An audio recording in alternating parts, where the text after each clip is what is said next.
حضور اس بات کو پسند کرتے تھے کہ میری امت میرے اوپر درود پڑے اور رب ان پر رحمت نازل کرے.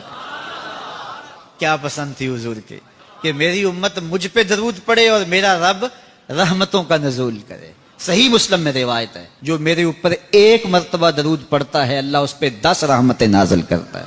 اللہ اکبر. اور اگر درود کے ساتھ سلام بھی ہو تو مجھے ایک شعر اتنا اچھا لگتا ہے تو سادہ سا، پتہ نہیں اس کا وزن بھی ٹھیک ہے نہیں، کسی سادے سے بندے نے کہا ہے لیکن مجھے بڑا پسند آیا. بعض روح کھینچ لیتے ہیں نا. کسی نے کیا خوب کہا کہ درود پڑھنے سے ثواب ملتا ہے، سلام پڑھنے سے جواب ملتا ہے. کتنا سادہ اور کتنا خوبصورت. درود پڑھنے سے ثواب ملتا ہے، سلام پڑھنے سے جواب ملتا ہے. اور اگر حضور کی طرف سے وعلیکم السلام کے لفظ آگے تو اور کیا چاہیے. اس لیے کثرت سے حضور کو سلام کرو. یار آپ گلی سے بازار سے گزرتے ہوں تو کوئی لڑکا، کوئی بزرگ، کوئی شخص آپ کو روز سلام کرے تو ایک دن آپ پوچھتے ہیں نا یہ کون ہے، روز ہی سلام کرتا ہے، یہ کس کا بیٹا ہے، یہ روز سلام کرتا ہے. پھر کس دن آپ روک کے پوچھیں گے پتر کس کے پتر ہو، اتنے اچھے ہو کہ روز سلام کرتے ہو. تو ایک دن حضور بھی پوچھیں گے نا یہ کس کا پتر ہے، یہ کس کا بیٹا ہے، یہ روز مجھے سلام کرتا ہے. تو پھر حضور سے تعارف ہو جائے گا. اس لیے حضور کو سلام کیا کرو. حضرت ابو درداء رضی اللہ تعالیٰ عنہ کہتے ہیں میں حضور کی بارگاہ میں جب آقا نے فرمایا نا کہ جمعے کے دن کثرت کے ساتھ میرے پہ درود پڑا کرو تو میں نے عرض کی حضور جب آپ وصال کر جائیں گے تب بھی یہ عمل جاری رکھیں. تو حضور نے فرمایا اللہ نے مٹی پہ حرام کر دیا نبیوں کے جسموں کو کھائے. فنبی اللہ حی یرزق، نبی قبروں میں زندہ ہوتے ہیں اور انہیں رزق بھی دیا جاتا ہے. اس لیے جمعے کے دن کثرت کے ساتھ میرے اوپر درود پڑھو، میرے اوپر سلام پڑھو. اللہ اکبر. تو حضور فرماتے ہیں مجھے یہ بات پسند آتی ہے کہ کوئی میرے پہ درود پڑے اور پھر رب اس پہ رحمت نازل کرے. اللہ اکبر. حضرت ابی بن قعب کہتے ہیں میں نے حضور سے کہا حضور میں چوتھا حصہ آپ پہ درود پڑھوں گا اور باقی جو 3 حصے ہیں دیگر وظیفے کر لیا کروں گا. تو آقا کریم نے فرمایا ما شئت وَإِن زِدتَ فَهُوَ خیر، جیسے تمہاری مرضی، لیکن اگر درود کو بڑھا دو تو ہوگا اچھا. تو میں نے کہا حضور میں آدھا وقت درود پڑھوں گا، آدھا دیگر وظیفے کروں گا. فرمایا ما شئت، جو تمہاری مرضی، لیکن درود کی مقدار بڑھ جائے تو اچھا ہوگا. میں نے کہا حضور میں 2 حصے درود پڑھوں گا، 1 حصہ باقی وظیفے کروں گا. فرمایا بہت اچھا، لیکن درود کی مقدار بڑھ جائے تو پھر اور اچھا ہوگا. عرض کی حضور میں پڑھوں گا ہی درود، میں سارا وقت ہی درود پڑھوں گا. تو سنو میرے حضور نے کیا کہا، یہ ترمذی کی روایت ہے. حضور نے فرمایا پھر تیرے سارے دکھ مٹ جائیں گے، سارے گناہ معاف کر دیے جائیں گے. تو اس لیے کثرت کے ساتھ حضور پہ درود پڑھیں تو اس سے حضور بھی خوش ہوتے ہیں کہ میرے امتی پہ رب کی رحمتوں کا نزول ہو رہا ہے. اللہ کا فرشتوں کی مجلس میں حضور کی ثنا کرنا یہ درود ہے. حضور کی مدح فرمانا، محبوب کی شانوں کو بیان فرمانا. یہ صحیح بخاری میں صلاۃ کا ترجمہ حضرت ابو العالیہ رضی اللہ تعالی عنہ سے کیا گیا ہے.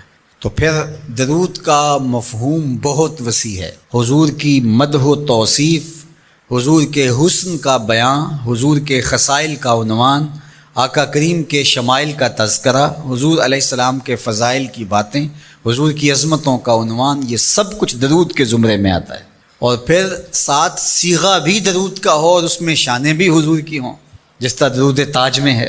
تو اس میں حضور پر درود بھی بھیجا گیا اور ساتھ حضور کی عظمتوں کو بھی بیان کیا گیا.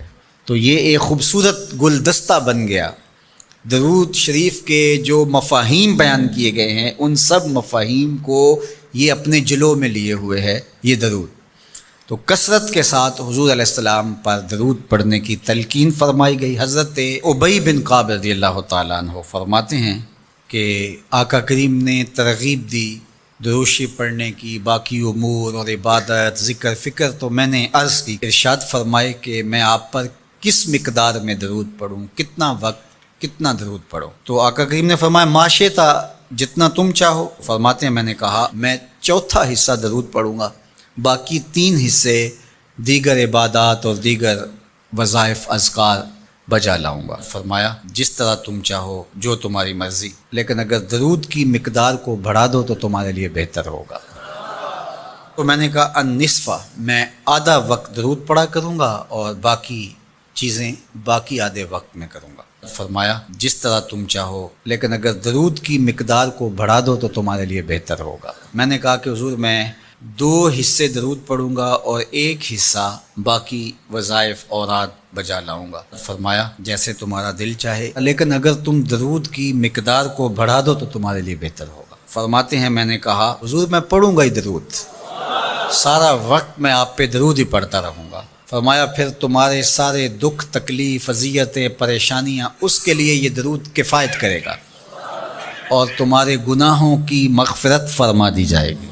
تمہاری پریشانیاں، تمہاری اذیتیں، تمہارے دکھ، دور موجود میں لفظ بولا جاتا ہے ٹینشن، تمہاری ساری ٹینشن، تمہارے سارے معاملات حیات کی بے ترتیبیاں، پریشانیاں، دکھ، اذیتیں، سب کچھ ختم ہو جائے گا۔ درود سب دردوں کا مداوع ہو جائے گا، سب دکھوں کا علاج ہو جائے گا، سب پریشانیوں کا حل ہوگا، سب مصیبتوں کا مداوع بن جائے گا، اور ساتھ ساتھ تمہارے گناہ بھی بخش دیے جائیں گے۔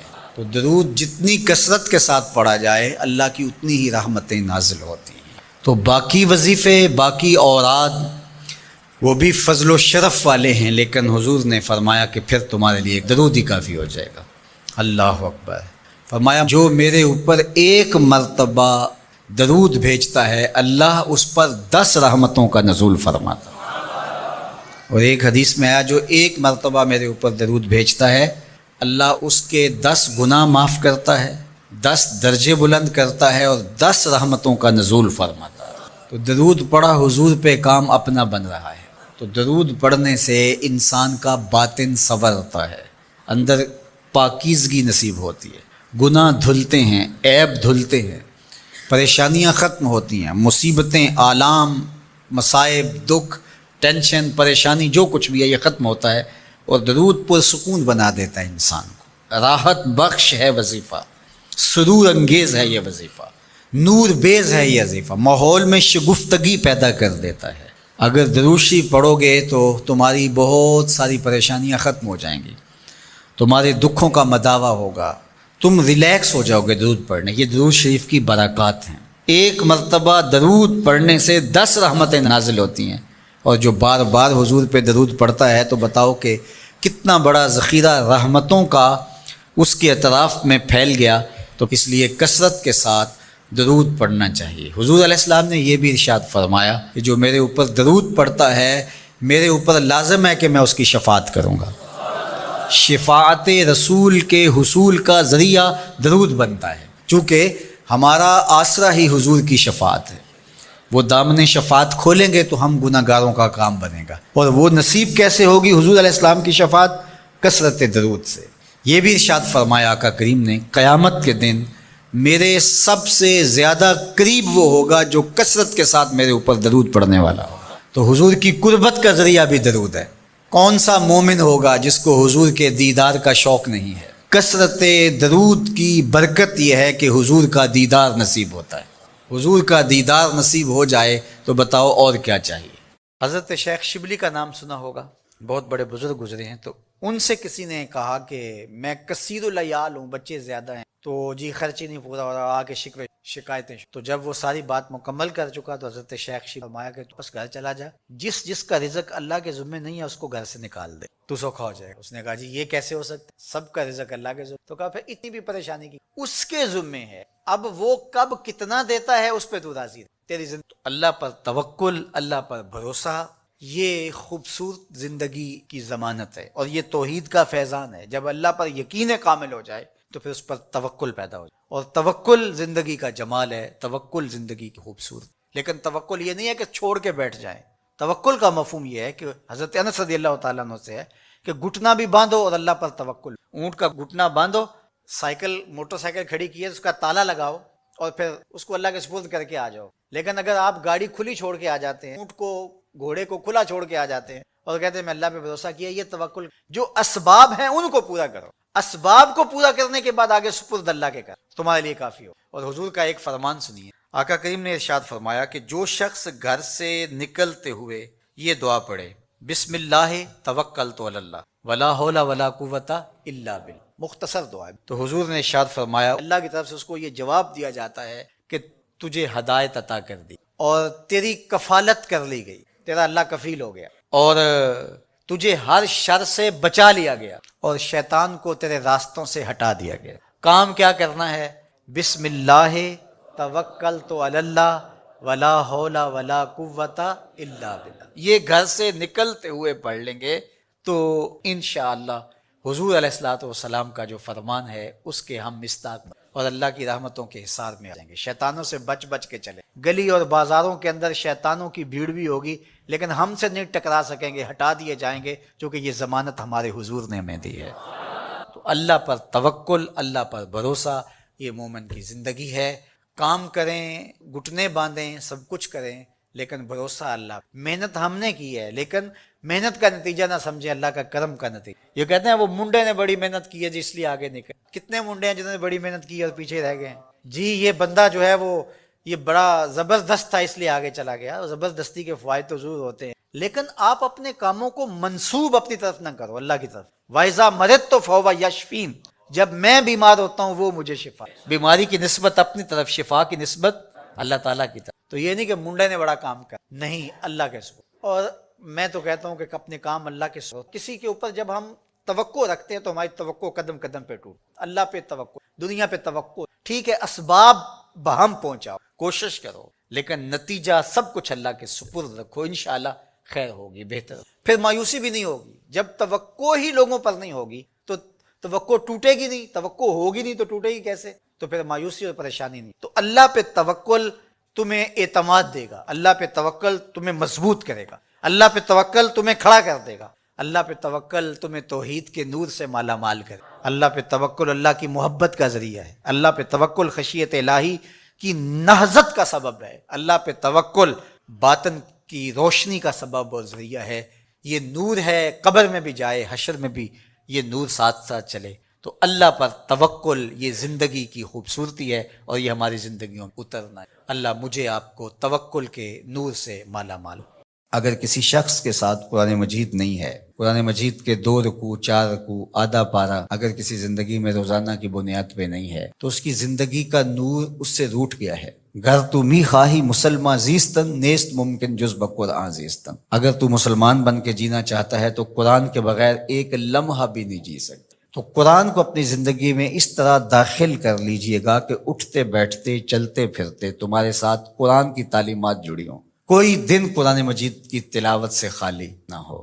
ہمیں اس کی ترغیب دی گئی ہے اور یہ خوش بختی کی علامت ہے کہ تمہارے ساتھ قرآن ہو۔ فرمایا گیا کہ وہ سینہ ایک قبرستان کی طرح ہے جس میں قرآن نہیں ہے۔ تو ایک تو قرآن مجید کی کچھ صورتوں کو باقاعدہ یاد کر کے اپنے سینوں میں نقش کرنا چاہیے، جس طرح سورۃ الملک ہے قرآن مجید کی دوسری صورتیں، اگر اس کے علاوہ بھی آخری پارہ جو ہے اگر سب یاد ہو جائے تو کم از کم آدھا پارہ آخری یاد کر لیں۔ سورہ الواقعہ ہے، سورہ یاسین قلب القرآن کہا گیا ہے، 1 مرتبہ سورہ یاسین پڑھنے سے 10 مرتبہ قرآن پڑھنے کا ثواب ملتا ہے۔ اور جو شخص اپنے دن کا آغاز سورہ یاسین سے کرتا ہے سارا دن وہ اللہ کی امان میں رہتا ہے۔ سورہ حشر کی آخری 3 آیات پڑھنے کی تلقین کی گئی ہے شام سویرے۔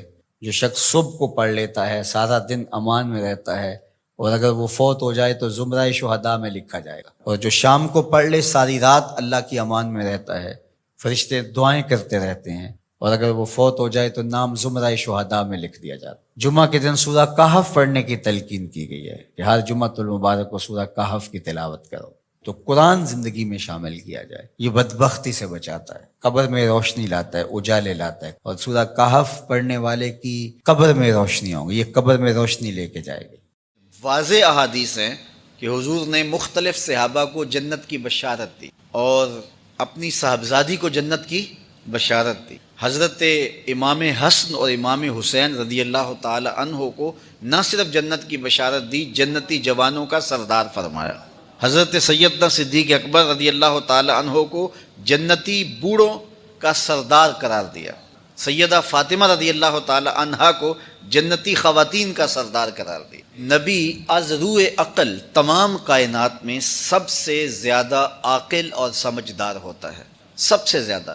اس پوری کائنات میں عقل و خرد کے اگر 10 حصے کر لیے جائیں تو ایک حصہ پوری کائنات کو عقل و خرد کا دیا گیا ہے، جس میں ارسطو بھی آتا ہے، فلاطو بھی آتا ہے، جس میں بڑے بڑے دانشور، سائنسدان اور حکیم اور بڑے بڑے اہل علم آتے ہیں۔ یہ اس 10ویں حصے سے بانٹی گئی حکمت، دانائی اور علم ہے، اور باقی 9 حصے حضور کے مبارک سینے میں رکھے گئے ہیں۔ تو آقا کریم علیہ الصلوۃ والسلام سب سے زیادہ فہم والے، علم والے، حکمت والے، دانائی والے ہیں، لیکن اس کے باوجود بھی حضور علیہ السلام عقل کے بل بوتے پہ نہیں کہتے، رب کی وحی کے بل بوتے پہ کہتے ہیں۔ حضور علیہ السلام کا سینہ کشادہ ہے اور حضور اپنے رب سے جو ہیں وہ اس بات کو معلوم کرتے ہیں اور حضور بیان فرماتے ہیں۔ حضرت عثمان بن مظعون رضی اللہ تعالی عنہ انتقال کر گئے تھے۔ اتنے صالح تھے، اتنے نیک تھے اور اتنے متقی تھے، اور پھر ذکر و فکر میں اتنے جو ہے وہ محنت کرتے تھے، اور جب ان کی قبر بنی تو یہ وہ صحابی تھے جن کی قبر پر حضور نے ایک بڑا پتھر رکھا۔ اس کی قبر کو حضور نے باقی قبروں سے نمایاں بنایا۔ ام اولا رضی اللہ تعالیٰ عنہ، یہ انصاریہ صحابیہ ہیں، انہوں نے کہا کہ میں کہتی ہوں کہ یہ جنتی ہے۔ حضور نے کہا کہ تو کیسے کہتی ہے کہ یہ جنتی ہے؟ کہا میں اللہ کا رسول ہوں، میں نہیں کہتا۔ عقل سے، فہم سے اور اندازے سے کہ واقعی بڑا نیک تھا، جنتی ہے، تو یہ 2 ٹوک تو میں نہیں کہتا، حالانکہ میں اللہ کا رسول ہوں۔ میں اگر کہتا ہوں تو اللہ کی وحی سے کہتا ہوں، تو تمہارے پاس تو وحی نہیں آتی، اس لیے تم کیوں کہتی ہو؟ تو یہ بات ذہن میں رکھیں کہ کوئی شخص فوت ہو جائے تو یہ کہنا چاہیے کہ اللہ اسے جنت عطا کرے، اس کے اعمال اہل جنت والے تھے، اور بہت ساری دعائیں اسے دینی چاہیے، لیکن کنفرم کسی کے بارے میں کہنا کہ یہ ہے ہی جنتی، یہ صرف اللہ کے رسول کو اختیار ہے، اور وہ بھی حضور اللہ کی وحی سے وہ رائے دیتے ہیں۔ جنگ کا موقع تھا اور ایک آدمی اتنا مردانہ وار لڑ رہا تھا کہ صحابہ نے کہا یا رسول اللہ یہ جنتی ہے، حضور نے فرمایا یہ جہنمی ہے۔ اب جہاد پہ تھا، لڑائی ہو رہی ہے، عین جنگ جاری ہے، گمسان کا رن پڑا ہوا ہے، فرمایا یہ جہنمی ہے۔ اب صحابہ حیرت زدہ ہو گئے۔